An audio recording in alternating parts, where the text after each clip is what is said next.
de parte de Microjuris Argentina a esta nueva masterclass. En el día de hoy vamos a ver el rol protagónico de la prueba judicial con la doctora María Rosa Davadier, a quien agradecemos muchísimo su colaboración y presencia en el día de hoy. Les cuento un poco sobre nuestra disertante. Ha sido jueza de primera instancia en lo civil y comercial del Departamento Judicial de La Plata entre los años 2003 y 2007. Desde entonces y a la actualidad es jueza de la excelentísima Cámara de Apelación en lo civil y comercial del Departamento Judicial de Dolores. Es escribana y abogada de la Universidad Nacional de La Plata, máster en Derecho y Magistratura Judicial, Universidad Austral, especialista universitaria en argumentación jurídica, Universidad de Alicante, España, coordinadora del Departamento de Derecho Judicial de la Universidad Austral desde el 2011 a la actualidad, coordinadora académica también del Diplomado en Pericias Judiciales, Universidad Austral, mismo año y a la actualidad, profesora en las materias razonamiento para la correcta estructura de la sentencia judicial y razonamiento probatorio, visión de la prueba pericial en la maestría en Magistratura y Derecho Judicial de la Universidad Austral, profesora en la Universidad Notarial Argentina del Instituto de Estudios Judiciales de la Suprema Corte de Justicia de la Provincia de Buenos Aires, disertante en ámbitos nacionales e internacionales. Vamos a algunas cuestiones operativas. Les voy a pedir a todos, si es que no están silenciados, que lo hagan y apaguen sus cámaras para que la doctora esté tranquila y pueda hablar sin ruidos de fondo. Esta charla está siendo transmitida también por Facebook Live, así que ahí nuestra audiencia se multiplica. Y les agradecemos mucho la participación. Le voy a dar acceso a la doctora para que pueda empezar su clase. Creo que ahí ya está, yo me voy a silenciar. María Rosa, estás en línea ya, ¿verdad? A ver si te podemos escuchar. Sí, perfecto, Irene. Perfecto, muy bien. ¿Qué tal? ¿Me escuchas correctamente? Sí, sí, bueno, te bárbaro, escuchamos. Gracias. Bueno, bárbaro, gracias. Bien, en primer lugar voy a hacer lo que hacemos habitualmente, que es lo que corresponde, agradecer a la editorial que a través de Irene me contactó para esta charlita, este encuentro académico que la verdad que son enriquecedores y aprovechemos los tiempos de la cuarentena también para esto. Agradecer a aquellos que se inscribieron y que me están escuchando, que tienen interés en el tema. Y bueno, empezar con el tema. Yo creo que les puede haber llamado la atención el título.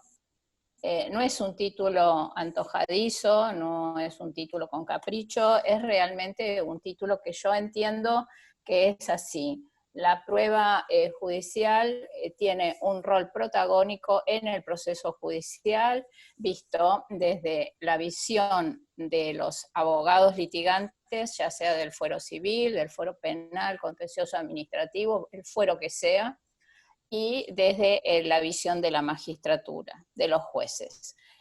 A la prueba no se le venía dando mayor trascendencia en el análisis, solamente se la veía desde el punto de la dogmático procesal. Cuando estudiábamos el derecho procesal, o se estudia el derecho procesal en la carrera de grado, hay una materia que es derecho procesal penal y otra derecho procesal civil. Y eso era todo. Esto se limitaba, repito, a la cuestión dogmática y a ver los códigos de procedimientos locales, que en general tenían afinidades. Pero ahora hemos avanzado y estamos hablando de la prueba desde otros ángulos, y a los que llamamos sobre todo razonamiento probatorio. Entonces, ¿qué es el razonamiento probatorio? Es darle a la prueba la importancia que tiene. El razonamiento probatorio es un área de la teoría de la argumentación jurídica que se está vinculada, obviamente, con la filosofía jurídica. Yo hoy no me voy a dedicar a hablarles a ustedes de teorías, etcétera, porque la verdad que no es mi misión que ustedes tengan una charla a las 5 de la tarde del día martes, de cuarentena, de algo que es bastante duro de sobrellevar, sino que quería plantearles el tema y ir un poquito transitando esto que es, como yo digo, importante en este tiempo. Tiene que ver mucho con un concepto de qué es el derecho, o cómo vemos o debemos de ver los abogados litigantes y los jueces el derecho. Ya voy a explicarles por qué. Habitualmente se piensa que cuando uno escribe la demanda o el juez escribe la sentencia, tiene que recurrir a la búsqueda del derecho, de las normas escritas, ya sean códigos, leyes, decretos, ordenanzas, fallos de la Corte Interamericana o Tribunal Europeo de Derechos Humanos, el que sea. Pero se olvida un poquito de lo que son los hechos que constituyeron la pretensión, de los hechos que constituyeron la acusación en el proceso penal. Y el punto está ahí, en los hechos que nos van a vincular con la prueba. Entonces ahí es donde nos vamos a tener que preguntar qué es la prueba y para qué sirve la prueba y cómo la vamos a ver. Yo voy a ir dando algunos conceptos como prefijados. Después, si tenemos tiempo, vamos a entrar en cada uno de ellos y podemos incursionar un poquito más en... importado que para llegar a la prueba como la vemos hoy día, o como está redactada en los códigos y ofrecida en los códigos de procedimientos, ha pasado mucha agua bajo el puente, porque si nosotros leemos cualquier autor contemporáneo sobre estos temas, nos van a decir seguramente, o se van a acordar ustedes también, de cómo era la prueba en la época de la Inquisición, donde el inquisidor sometía al acusado o a la acusada a pruebas que realmente eran insostenibles y absolutamente irracionales, como poner la mano dentro de un caldero de agua hirviendo y que cuando la mano saliera del caldero no tuviera ampollas ni estuviese enrojecida. Una imposibilidad absoluta, una irracionalidad absoluta.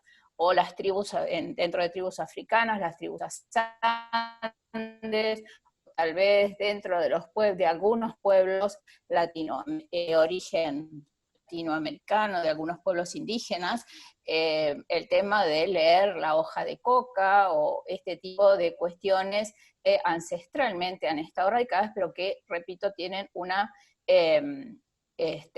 irracionalidad absoluta. La prueba judicial, como nosotros la tenemos que ver, es desde la visión absolutamente racional. ¿Por qué? Porque lo que tenemos que tratar es que el resultado del proceso judicial, sea el que sea, nos dé un resultado de esa manera, un resultado racional, porque si no estaríamos ante una sentencia nula, una sentencia arbitraria que obviamente va a ser nula. Entonces, por eso uso tanto este término que es la racionalidad como un eje de la prueba. Así entonces, es interesante y tenemos que partir de otro tema, que es el relato que llevan los abogados a los jueces y el relato que van a conformar los jueces. El primero, es decir, si no hay judicatura si no hay abogados litigantes. Esto es así y ha sido así inmemorial.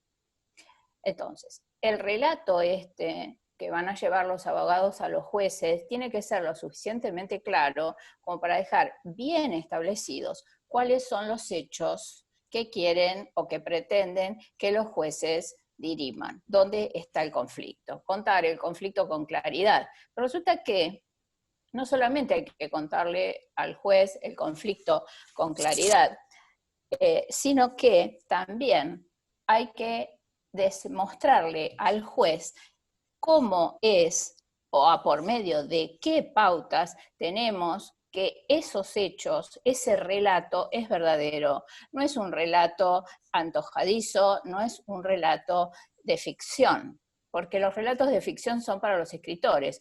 Los abogados pueden escribir muy bien y los jueces podemos escribir muy bien, pero lamentablemente no es para nosotros la ficción, para nosotros es la búsqueda de la verdad de esos hechos. Acá yo ya he dicho varias veces 3 palabras, y ahora 2 palabras, y ahora agregué una tercera. La primera palabra que vengo usando en repetidas veces es la palabra prueba. La segunda es la palabra hecho, y ahora agregué la palabra verdad. Estas son, como digo habitualmente en mis clases, 3 patas de una mesa. 3 patas de una mesa.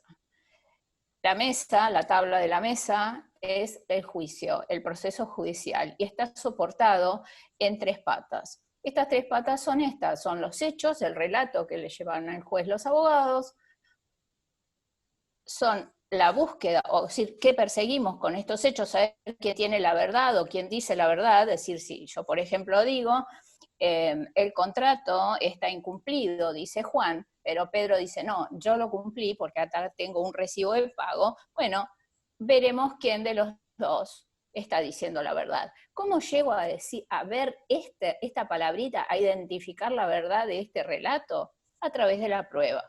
Tendré que traer el contrato, tendré que ver si me niegan la firma, si realmente la firma era de uno u otro, ver si ese recibo estaba afectado al pago de ese compromiso. ¿Me entienden? Entonces, se dan cuenta que estas 3 palabras nos van a guiar permanentemente en este tema del razonamiento judicial, del razonamiento probatorio, perdón. Yo ahora les voy a tratar acá con este tema del Zoom de poner un PowerPoint para seguirlo rápidamente y que ustedes puedan seguir un poquito mejor la idea de la clase. A ver, vamos a compartir ya la pantalla. Voy a ir sacando lo que sobra. La idea de la clase de hoy es que ustedes se puedan ubicar. Bueno, vamos a hacer otra cosa. Okay. En este tema, con una nueva vista, verlo de otra manera, salir un poquito del código de procedimientos y de leer cuáles son las pruebas que están regladas, sino más bien posicionarnos en el relato, en los hechos que realmente nos contó el cliente, porque o el imputado le contó a su defensa, o el fiscal recogió y acusa, y sobre eso ver o poder identificar, mejor dicho, cuál es el hecho, cuál es el punto que yo tengo que probar. No distraerme en el proceso de conformación del eje probatorio, de conformación de lo que llamamos habitualmente el plexo probatorio, porque lamentablemente, y aquellos que me están escuchando y que ya me han escuchado otras veces o que trabajan conmigo, me escuchan siempre repetir lo mismo. Muchas veces vemos pasar elefantes blancos y no podemos hacerlos parar. ¿A qué me refiero? Me refiero que hay muchos procesos judiciales que se pierden o se logran por la mitad, o no logro la indemnización que me corresponde, o no me entendió el juez, ay, este juez no sé en qué está pensando, no me entendió. No, es probable, no digo que siempre sea así, que la prueba se haya quedado a mitad de camino, que me distraje al conformar el eje probatorio. ¿Por qué? Doy un ejemplo, rápidamente. Ofrezco una serie de testigos, el máximo que me permite el Código de Procedimientos, pero resulta que estos testigos no me aportan dichos ciertos. Y si bien son indicios y voy a conformar una pauta indiciaria, bueno, esa inferencia probatoria puede ser suficiente o no, de acuerdo con lo que yo quiera probar. De acuerdo con lo que yo quiera probar. Acuérdense acá de algo que es muy importante, que el juez siempre trabaja con hechos del pasado. Y los abogados también trabajan con hechos del pasado. ¿Por qué? Y porque cuando viene el cliente a verlos, nos va a contar lo que ya pasó. Ya pasó, ya está. Y también está la carga emocional que suelen tener todas estas cuestiones, desde el cheque rechazado hasta la violencia de género. Entonces, hay que afinar la puntería y el ojo para poder en el relato no perdernos y saber exactamente qué es lo que queremos probar. Y de ahí ir a la prueba que nos va a dar el resultado más beneficioso, ya seamos actores, demandados, defensa o fiscales. Bien, Yo acá les voy a pasar rápidamente, porque en la hora pasa también muy rápidamente, 2 o 3 noticias para que ustedes se den cuenta la vigencia de la temática. Están sacadas, voy a ir a esta, que es la más, creo que es la más nueva, y la traje porque estiman que los celulares de los rugbyers aportarían 4 terabytes de información. Este es un mundo que, la verdad, los abogados que tenemos esta formación, seamos jueces o litigantes, desconocemos. Realmente desconocemos. Tenemos unas pocas ideas de lo que es la informática, pero necesitamos capacitarnos o necesitamos de alguien que nos diga un poquito más qué es un terabyte, cómo levanto una prueba. Y esa es porque de esta manera no solamente la vamos a poder ofrecer, sino que vamos a poder valorarla y vamos a poder entender de lo que nos están hablando en el caso de las pruebas informáticas, de lo que nos hablan los peritos. Porque muchas veces este es un gran problema, y acá hago una digresión en el tema de la prueba, puntualmente la prueba pericial. Siempre he escuchado lo mismo, la verdad que siempre he escuchado lo mismo. Los peritos que me dicen, mire, no entiendo lo que nos piden los jueces y tampoco entiendo lo que me piden los abogados porque no entendemos el lenguaje. Me dicen, bueno, pero del otro lado, abogados y jueces, decimos lo mismo. Decimos, ay, Dios mío, una pericia médica, no entiendo de lo que me está hablando. Esto es así. Bueno, esta es un área que se estudia. ¿Cómo podemos encontrar un lenguaje común, un lenguaje de entendimiento en beneficio del litigante o de la víctima? Y entonces hay que verlo, hay que estudiarlo. Otro tema que les traje, que hace a otra cuestión que es absolutamente,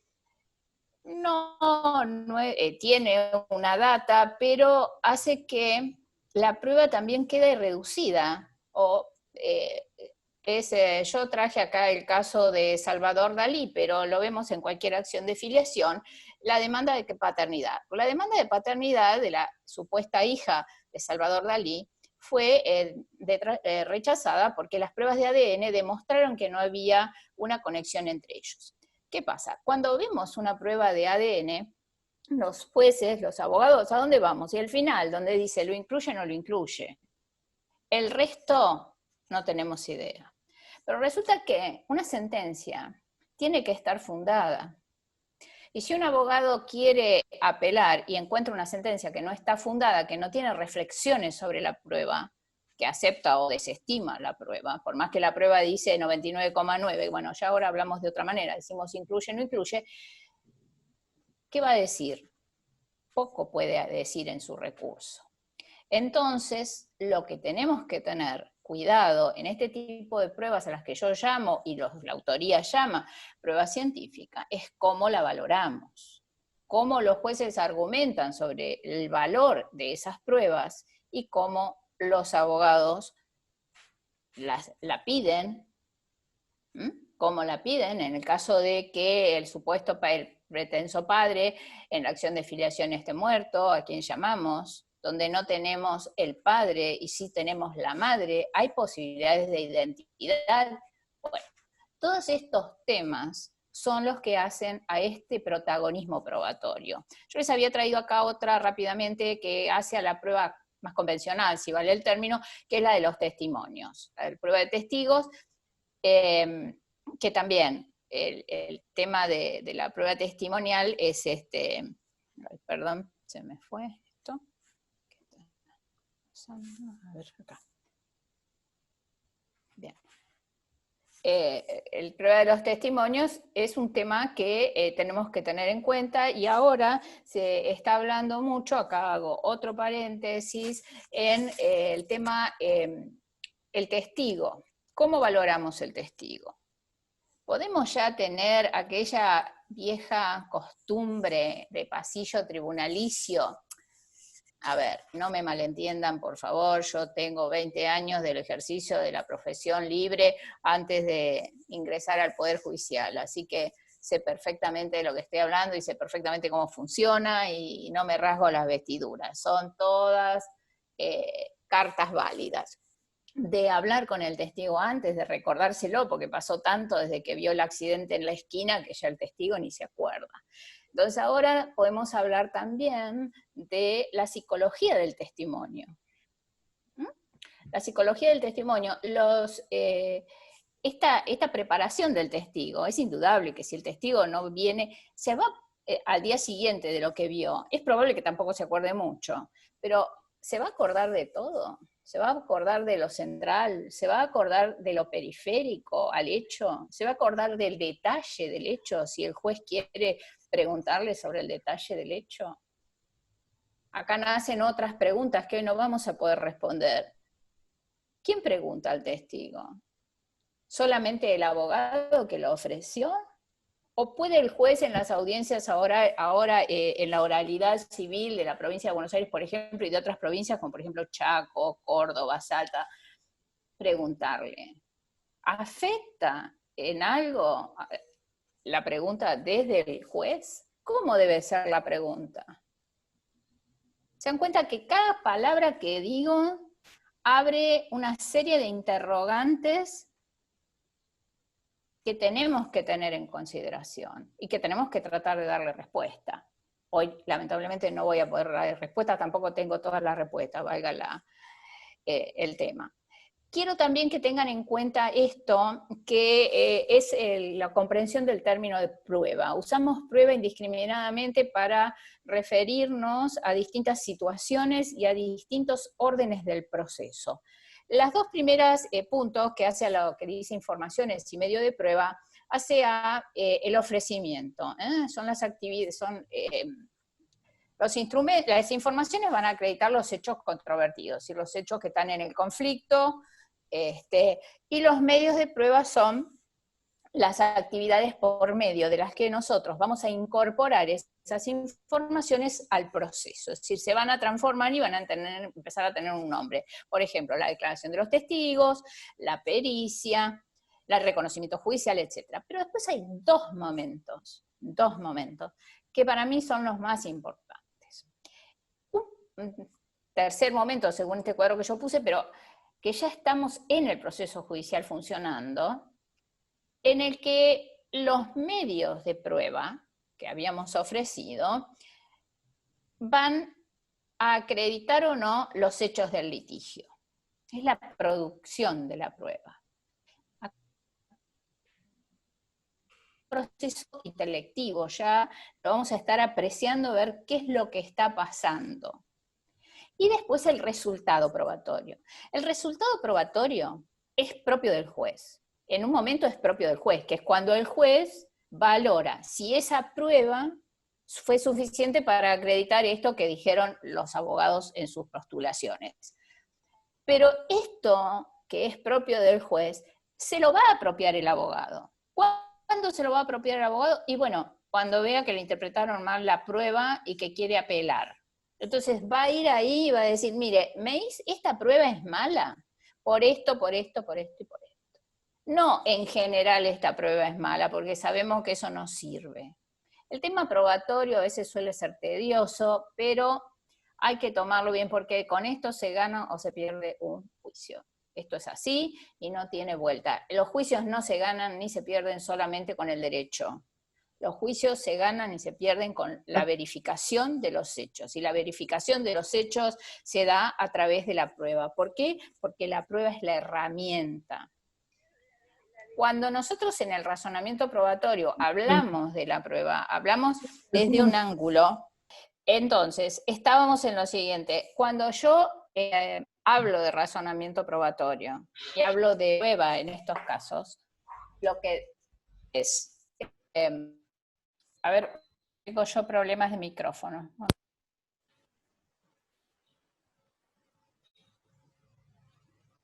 Voy a ver a la prueba como una herramienta. Una herramienta que puedo tener en casa para aflojar un tornillo. Pero esta herramienta es la que me va a marcar el camino de conocimiento de la prueba que tengo, para probar, repito, aquello que relaté en la demanda, por ejemplo. A esto yo lo llamo una guía. ¿Y esta guía para qué es? Y esta guía sirve para quitar incertidumbre, porque el juez no conoce el hecho, y el hecho le llega... No, ahora sí, ¿no? Ok. Y esta verificación, este camino, nosotros lo llamamos epistemología de la prueba, porque es lo que me hace conocer el resultado final de verdad. Yo acá se ha avanzado la filmina, yo lo que quería mostrarles era otra cosa. Acá, estábamos acá. Entonces, tengan siempre en cuenta cuando usen el término prueba, de ver a qué se están refiriendo con la prueba. Lo podemos usar, de hecho nosotros usamos siempre prueba, prueba, prueba, pero a veces estamos hablando prueba de testigos y a veces estamos hablando, decimos, bueno, con la prueba se acreditó tal cosa, que es el resultado probatorio. Pero acá entra la teoría del conocimiento. ¿A qué me refiero con la teoría del conocimiento? A saber lo que sucedió a través de una demostración empírica, una cuestión objetiva y racional. Y esto solamente lo podemos ver a través de la producción de los medios probatorios. Entonces, acá creo que hay un resumen en estas 3 frases que dice que la prueba es el eje de conocimiento de la verdad de los enunciados fácticos. Técnicamente, cuando hacemos epistemología jurídica, cuando hacemos razonamiento probatorio, no hablamos de los hechos, solamente hablamos de enunciados fácticos. ¿Por qué? Porque el enunciado es asertivo. Entonces, nos da una visión mayor del hecho o de lo que sucedió. Yo voy a dejar de usar la palabra hecho para que no nos confundamos, de lo que sucedió y de lo que nos contó el cliente. Me voy a poner en el rol de abogado. Entonces, ese enunciado fáctico, al ser descriptivo, me va a posibilitar como abogado contar con mayor solvencia lo que sucedió, lo que quiero decirle al juez de qué pasó y que por qué vengo a reclamar, a estar en justicia. Eso lo va a decir la actora y la demandada va a venir a decir otra cosa seguramente, y es legítimo, porque así funciona, lo mismo el acusado y la defensa. Y su defensa contra la fiscalía, cuando acusa, esto es así y esto es propio del proceso del acusatorio y del dispositivo civil. Esto es así, no tiene vuelta y así funciona. Y es ahí donde tenemos que encontrar la verdad de los hechos. Ese enunciado fáctico puede llegar a transformarse en un enunciado asertivo. ¿Qué significa?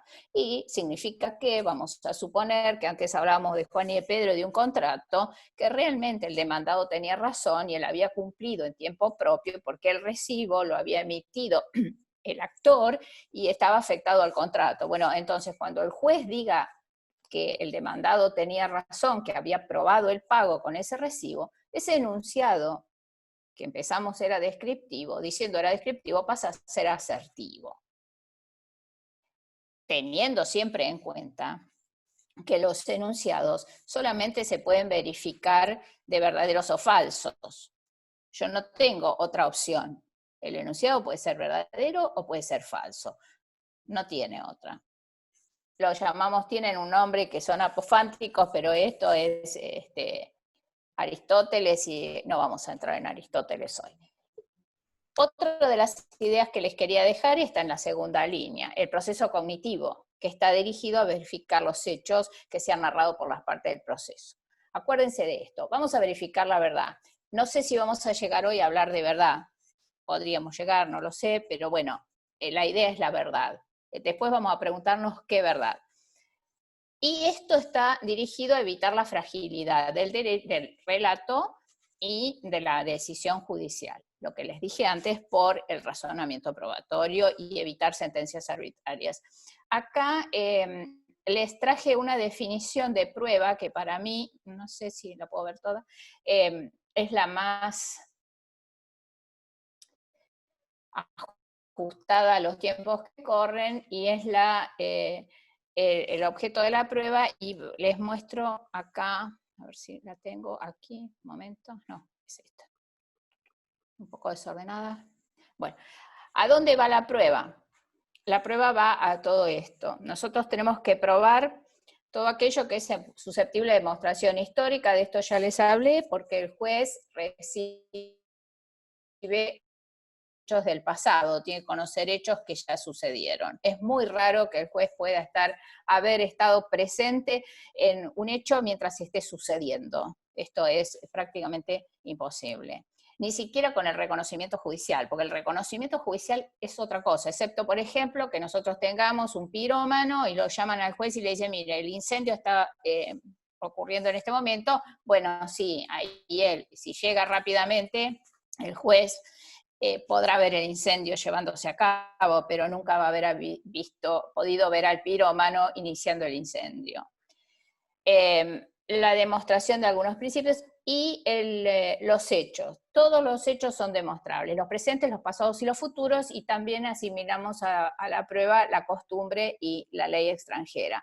Acuérdense de esto es muy importante, el de la prueba de la ley extranjera, pues si algún día tienen un cliente que que quiera hacer valer aquí porque firmó un contrato en otro país, pero resulta que el litigio se va a dirigir a los tribunales argentinos, bueno, es probable que la ley extranjera la tengamos que ver. Vuelvo sobre el tema verdad, que es muy importante, y acá sí cito un autor que yo sigo, porque la verdad que me parece que es de lo que hay en estos temas uno de los más completos, que es Michele Tarufo, y que la verdad no es el objetivo en sí mismo. Es decir, la prueba como herramienta dirigida a conocer los hechos del proceso, a encontrar la verdad, no es el objetivo final. Es mucho más que eso. Es una condición necesaria para que la decisión judicial sea buena, apropiada, legítima y justa. Porque si ustedes no tienen a los que ejercen, creo que en los que me están escuchando hay gente que ejerce la profesión libre de la abogacía. Si ustedes no tienen una decisión apropiada, legítima y justa, no tienen esa condición necesaria, puerta abierta al recurso.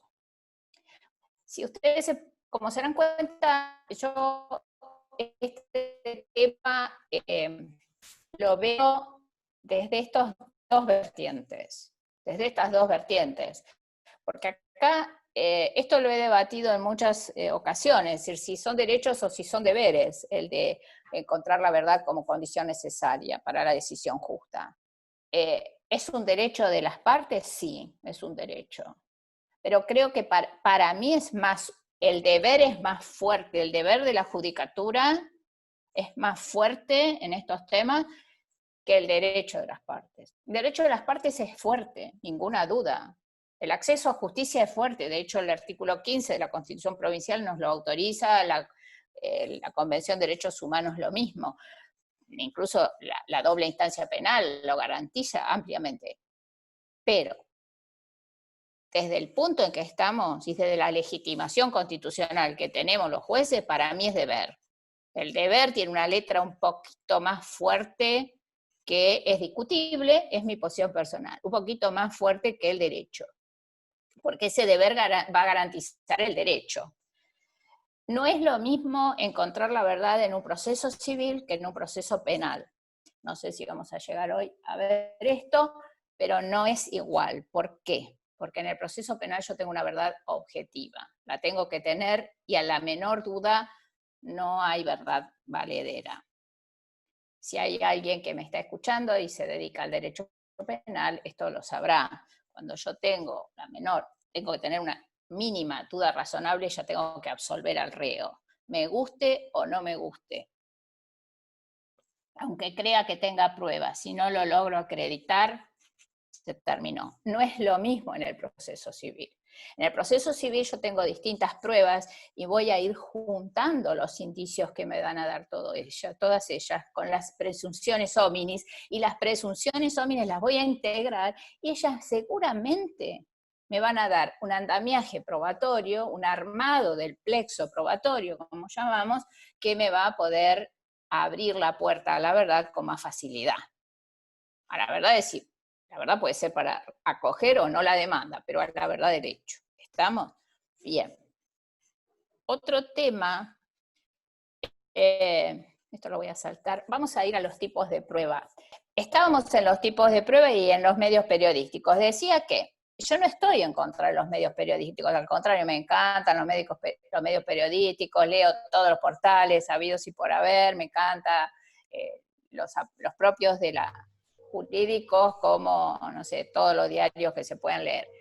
Lo que sí pretendo, o lo que sí me interesaría y me gustaría, es que en los diarios, en los periódicos comunes, no sé, La Nación, Infobae, El Cronista, Clarín, etcétera, cuando alguien escribe sobre estos temas, escriba con propiedad y sepa de lo que escribe. Porque se confunde mucho a la gente. Y muchas veces la gente va al abogado y le dice, no, porque yo leí taca, taca, taca. No, momento.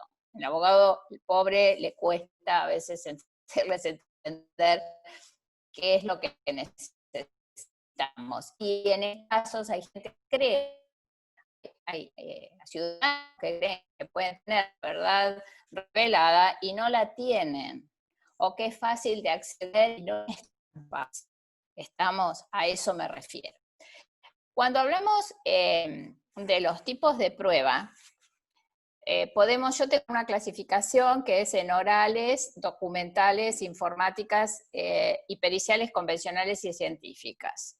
Rápidamente, las orales, obviamente, son los testigos y la absolución de posiciones. Estas son las pruebas orales típicas que están previstas en los códigos de procedimientos en cuanto al ofrecimiento y a la producción. La valoración la voy a dejar para hacerlo en general.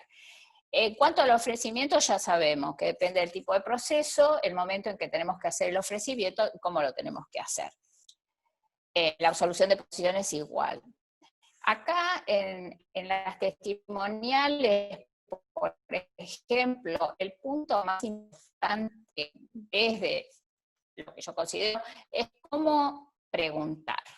Tratar de preguntarle concretamente al testigo o dejarlo que cuente.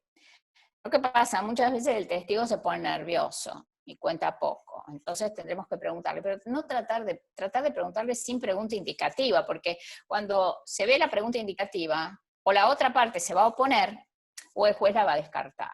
¿Por qué? Y bueno, porque le hizo decir que de qué color es el caballo blanco de San Martín, cuando nos decíamos cuando éramos chicos. Entonces hay que tener mucho cuidado cuando se formula. Tampoco es necesario, si yo tengo hechos que ya quedaron distinguidos en controvertidos y no controvertidos, no vale la pena que le volvamos a preguntar al testigo sobre los hechos no controvertidos. Si ya no están controvertidos, ¿para qué lo voy a entretener al testigo preguntándole cosas que a lo mejor lo van a confundir más? Acá hay que tener un buen ojo para. Empezamos con el relato, nos fijamos bien qué parte del relato queremos acreditar. Por ejemplo, si yo voy a ir a lo más sencillo, daños y perjuicios, choque en la esquina. Yo ya sé los automóviles que chocaron, ya sé quién manejaba. Bueno, ¿qué tendré que probar? El nexo causal, es decir, si ese contacto, quién fue el que llegó primero, si tenía la prioridad de paso, cómo eran las vías, etcétera. Eso capaz que me lo dice un perito, pero el testigo también me lo puede decir. Entonces, hacer la pregunta concienzudamente. No cualquier pregunta, y no dejarla para último momento, porque me hago cargo también, yo repito, he sido muchos años abogada y uno dejaba las preguntas para último momento. No, tratar de hacerlas con tiempo. Entonces uno reflexiona en lo que se debe de preguntar y lo que no se debe preguntar. Lo mismo en la absolución de posiciones. En la absolución de posiciones, que es una prueba, qué sé yo creo que ya es una de las pruebas que está perimida, pero bueno, muchas veces sirve. No, sola no sirve, hay que integrarla, ninguna duda. Pero bueno, pregunto, afirmo y me contestan por sí o por no. Acá hay que tener en cuenta la proposición. Si yo la proposición la formulo en afirmativo, como me lo pide el Código de Procedimiento, y me dice que no, va a quedar en afirmativo, pero si me dice que sí, se va a dar vuelta, y es negativa la proposición. Entonces, es una cuestión de la lógica, no me quiero meter mucho, pero es así. Hay que tener cuidado cómo hago la posición. Las posiciones son afirmaciones y se les responde por sí o por no, nada más. Y tampoco lo voy a hacer absolver sobre cuestiones sobre cuestiones que no están controvertidas, porque no tiene sentido. Esto es distinto en penal, el proceso penal. ¿Por qué es distinto? Y bueno, porque no tengo absolución de posición, tengo la confesión del reo. Y la confesión del reo veré si es válida o no es válida de acuerdo a otros parámetros, que son parámetros también muy fuertes, como son los derechos constitucionales y convencionales. ¿Frente a quién declaró el testigo? ¿Tenía todas las condiciones para que la declaración fuera válida? Todas preguntas que nos tenemos que ir haciendo. Bueno, las pruebas documentales también tienen una oportunidad de ofrecimiento y verificación de si son auténticas o no. Bueno, ahí habrá que ir viendo cada una de ellas y cómo se verifica su autenticidad. Es habitual la confusión, que se libran oficios, se pide informativa para saber la autenticidad de un presupuesto que hizo alguien de puño y letra. Eso no sirve para nada. Eso es para un testigo de reconocimiento, porque si nosotros leemos 396, 397, etcétera, etcétera, nos va a decir cuándo yo puedo pedir una informativa. Que es aquel que lleva libros, que tiene registros, etcétera, etcétera, que me lo puede confrontar. Si no me lo puede confrontar, no sirve. Y en casi todos los procesos lo vemos. Hay un vicio de alguna manera en estos ofrecimientos. Esto hay que cuidarlo un poquito. A las pruebas informáticas las puse separadas porque llevan una intervención pericial interesante, que es peritos expertos en informática, ingenieros informáticos y todo esto. Y no es lo mismo peritar un WhatsApp, saber de dónde salió un WhatsApp, a ver si es que se puede saber o no, a ver qué pasó con una publicación de Facebook o qué pasó con algún buscador como Google, por ejemplo. Un caso que ahí podemos tener en cuenta es el fallo Rodríguez de la Corte Suprema de la Nación, en cuanto a la validez de estas búsquedas y toda esta explicación, o mostrar ver cómo relevamos la prueba informática en una computadora, ya sea una laptop o una PC. Entonces, por eso las puse separadas. He visto en algunos procesos acompañarme un print, una impresión de un mail. ¿Sirve para algo? Y no sirve para nada. No sirve para nada, porque yo para saber de dónde salió el mail tengo que levantar el rígido, tengo que saber la IP, bueno, una serie de cuestiones que los abogados lo tenemos que estudiar un poquito, tenemos que llamar a un perito o a un amigo, a alguien, o a un hijo, que a lo mejor los hijos en estos casos son muy útiles, hablando bien de la palabra utilitarista, porque están más en estos temas y bueno, nos van a ayudar mucho. Y por último puse las pruebas periciales, porque yo creo que las pruebas periciales definen, esto está atado con el título, con el protagonismo sobre todo, porque hay muchos juicios que se deciden con pie en la prueba pericial. Una buena prueba pericial nos puede hacer ganar o perder un pleito. Yo trabajo en la provincia de Buenos Aires y lamento, por ejemplo, no tener consultores técnicos. Tener consultor técnico es maravilloso porque se trabaja la pericia de otra manera. En las pruebas periciales yo las separo en dos grupos. A una las llamo convencionales y a otras las llamo científicas. Llamo convencionales a las que conocemos, la pericia médica, la pericia caligráfica, la pericia, perdón, la pericia contable, la pericia de contadores, la pericia de ingeniero mecánico, de perito tasador, bueno, no sé si me olvido de alguno, seguramente que sí. Y tengo las científicas. ¿Cuál es la distinción de esas dos? Bueno, la distinción es que las científicas, como por ejemplo es la de determinación de paternidad, tienen un grado de certeza tal que prácticamente no hay espacio para corroborar el hecho con otro medio de prueba. Por ejemplo, el tema de los secuestros extorsivos o en los secuestros express, es muy interesante la prueba científica de voces, que hacen los fonoaudiólogos. Es decir, si levantan de un teléfono, podemos nosotros, con un porcentaje de identidad, ir viendo si a quién pertenece. Generalmente tenemos algo para confrontar, ellos se manejan de esta manera y hay una identidad en las llamadas y bueno, van paralelando las voces, muy interesante. Y bueno, hay algunos casos, en este momento estoy recordando uno, creo que fue al jugador de fútbol Tevez, creo que fue que secuestraron el padre no, un primo, un hermano, no sé qué, en Acceso Oeste creo que fue, y bueno, a través de una pericia de voces que hizo la Policía Federal Argentina, pudieron dar con la víctima, que había sido víctima, perdón, valga la redundancia, de un secuestro express. Entonces, a estas las llamo científicas, o un cálculo de materiales, o una prueba de la física para determinar la velocidad de algo, por ejemplo, la velocidad de la bala, de una bala, en un disparo de arma de fuego, etc. Estas pruebas son muy interesantes, estudiarlas en profundidad. En las periciales lo que para mí es muy importante es el ofrecimiento pericial. ¿A qué me refiero con el ofrecimiento pericial? Es determinar qué tipo de perito necesito, qué especialidad, y cómo le pregunto. No le puedo preguntar de cualquier manera, tendré que ver qué es lo que quiero probar y preguntarle concretamente. Acá también tiene mucho que ver la redacción. Por eso es interesante que si no sabemos algo, lo consultemos con el experto, con un conocido. Si tenemos un médico conocido, le preguntamos, mira, ¿cómo pregunto la cosa? Yo en un momento tuve una causa que era muy rara, qué sé yo, y se me ocurrió preguntarle a un psicólogo, amigo. Digo, mira, tal cosa. Me dice, hay un acto de violencia psicológica. A mí ni se me había ocurrido que podía haber detrás de ciertas conductas un acto de violencia psicológica. Y hurgando un poquito más, sí, había cierta violencia psicológica que, bueno, había tenido consecuencias con los años. Entonces, no somos...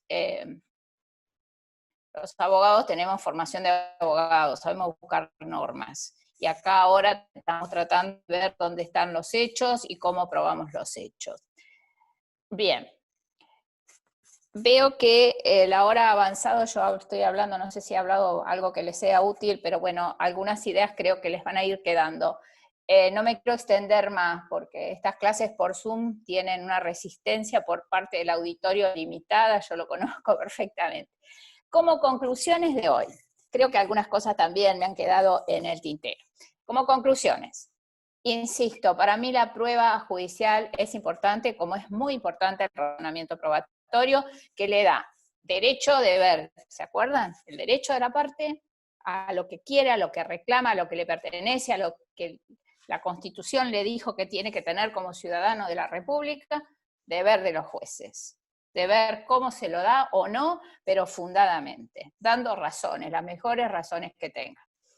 Un buen relato de los hechos para mí es indispensable para el éxito. ¿A qué me refiero? A un relato que sea coherente, que esté bien, que tenga un buen andamiaje y no cargado, por ejemplo, de cuestiones que hacen a lo sentimental, a ir al juez o a ir a la otra parte, voy a sacar al juez, a ir a la otra parte con recursos que realmente no son propios de actividad.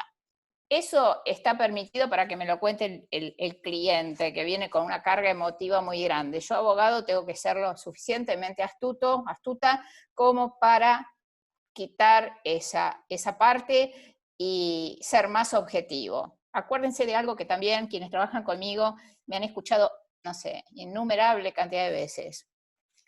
Sean objetivos, escriban poco y bueno. Porque si yo cargo de cosas, no sé, me pierdo en el relato. Un adecuado ofrecimiento probatorio, y acá hay algo que es importante. Cuando yo hago el ofrecimiento probatorio no me tengo que quedar en mi lugar. Tengo que hacer algo que se les dice a todos los mediadores, póngase, o que dicen, mejor dicho, los mediadores, póngase en los zapatos del otro. Esto es lo mismo. Hay que ponerse en los zapatos del otro. Los jueces a veces nos tenemos que poner en los zapatos de los abogados a ver cómo organizaron este plexo probatorio. los abogados pónganse también a veces en el zapato del juez. ¿Qué va a ver el juez de lo que le estoy ofreciendo? O de todo esto que estoy.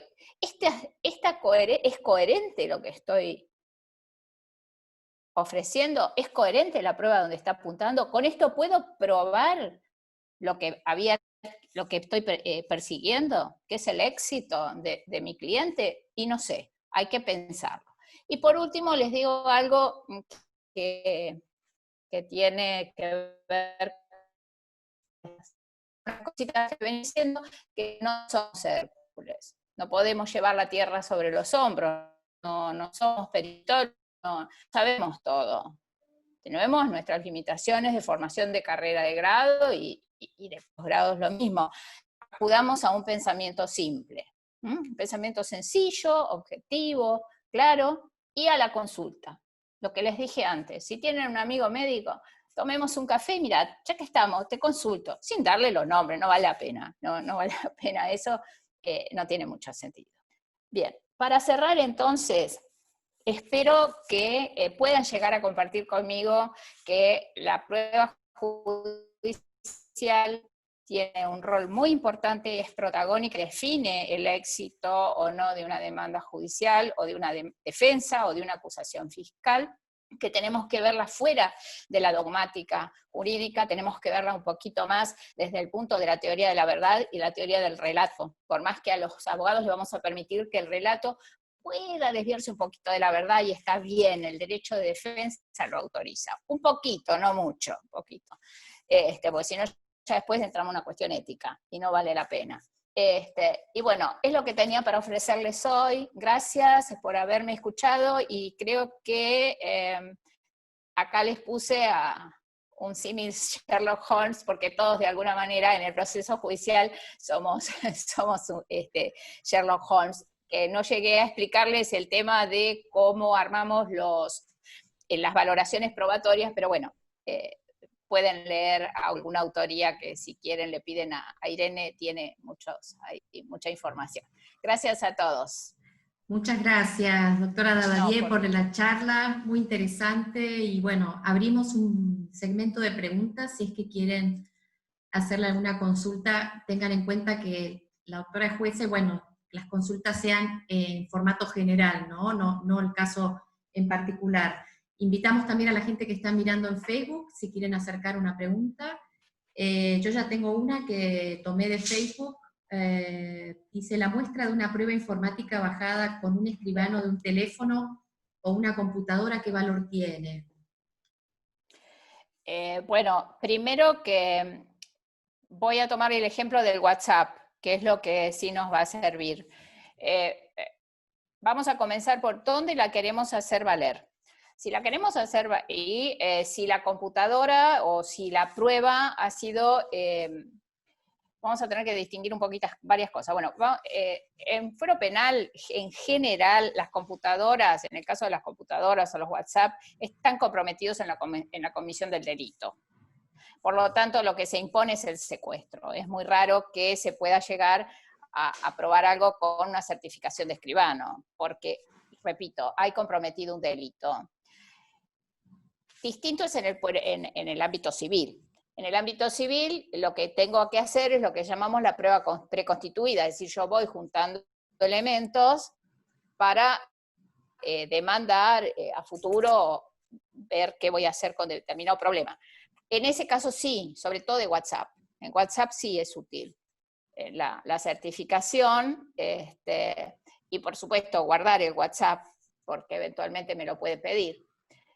En el caso de las computadoras, lo mejor es consultar a alguien que sepa, y que en el caso de los correos electrónicos pueda hacer un certificado, una certificación. Esto no lo hago, una digresión, Irene, si me permitís un paréntesis. Sí, claro. Hay una cuestión que nosotros no lo tenemos legislado, ni se usa mucho en la Argentina todavía, pero sí hay autoría que la refiere y está muy interesante el tema, que sería un tercero. Este tercero, ¿cómo interviene? a la prueba. Cuando yo estoy preconstituyendo pruebas, yo llamo a un técnico, un licenciado en informática, o bueno, un idóneo certificado, que va a levantar una información que puede ser un símil a una certificación de escribano, que es lo que yo le voy a ofrecer al juez. Es casi una prueba pericial. Casi, no una prueba pericial, porque no, lo único que va a hacer es levantar lo que hay en esa computadora, es decir, de dónde, vamos a suponer que son amenazas por mail o contratos por mail y demás, este tercero va a venir y va a hacer una información de lo que él ve en esa computadora, de qué IP salió, cuándo llegó, cómo era, bueno, todos los datos técnicos que hacen a la presentación. Con eso yo preconstituyo una prueba que se la voy a llevar al juez. Esto en España funciona así, y me parece que es una buena alternativa. Nosotros todavía no la tenemos, pero eso no significa que, como lo que dije también durante la charla, sin abogados creativos los jueces no hacemos nada, o hacemos poco y nada. Entonces, bueno, algunos se lee. Pero si buscan autoría sobre prueba informática, esto está escrito. Hay una persona que consulta qué texto puede recomendar de Tarufo. Bueno, Tarufo tiene varios textos. Sobre la prueba tiene uno que se llama La Prueba. Está en Marcial Pons.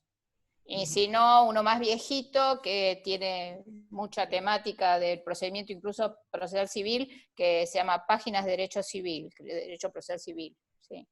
Buenísimo. Que también es más viejito, pero hay mucho de Tarufo, incluso si incursionan por YouTube, hay una serie de charlas donde él da los puntos básicos de su posición. Yo lo comparto hasta cierto punto, creo que Tarufo tiene un hueco en la prueba del nexo causal, pero bueno, es un tema más profundo y debate que acá no, académico. Seguro.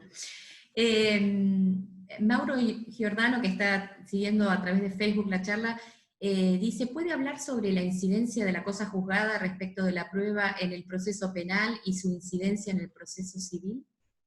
Por ahí es muy grande la pregunta, pero bueno. Es grande, pero bueno, a ver, ¿cómo se llamaba la persona? Mauro Giordano. Mauro. Bueno, Mauro. Bueno, Mauro, son dos visiones. A ver, sí, la prueba, vamos al civil. En el civil, sí, evidentemente la cosa juzgada no es la cosa juzgada pétrea o rígida o involteable, para usar un término más de la calle, que teníamos hasta no hace mucho tiempo. La cosa juzgada la podemos derrotar a través de la acción autónoma de nulidad o de la cosa juzgada írrita, el caso Campbell, Corte Suprema de la Nación, y otros más. Así que sí, y con base en prueba, sobre todo, repito, los temas de medios científicos modernos. Por ejemplo, es el tema de ADN. Cuando hace muchos años, cuando yo empecé a ejercer la profesión de abogada, para probar la afiliación había que traer, no sé, 75 testigos de un lado y 75 testigos del otro que decían, el señor salía todos los días de la casa de la señora tal, después de la hora del té, ¿no? Una cosa así, era horrible. Bueno, hoy día no, hoy día hago un ADN o en el caso de la negativa tengo la presunción y alguna otra prueba y ya está. Entonces, ¿qué pasa? Aquellas causas juzgadas con el sistema anterior probatorio, que era probar la condición de hijo, de esa manera, advenida la prueba científica de ADN biológica, fueron abiertas. Tengo 2 o 3 seguro, una es de La Rioja, que llegó a la Corte Suprema de la Nación, y la Corte Suprema dijo, bueno, esto es un hecho muy importante, porque el derecho a la identidad de alguien es muy importante, es un derecho humano, bueno, esta causa la puedo reabrir mediante acción autónoma de nulidad y hago esta prueba. Son cuestiones muy excepcionales, y es cuando alguien está seguro de que el hijo no era de él y que le pusieron, a ver, no está bueno ser padre de uno que no es un hijo, pero tampoco es bueno ser hijo de alguien que no es el padre. Bueno, distinto es en el tema de penal.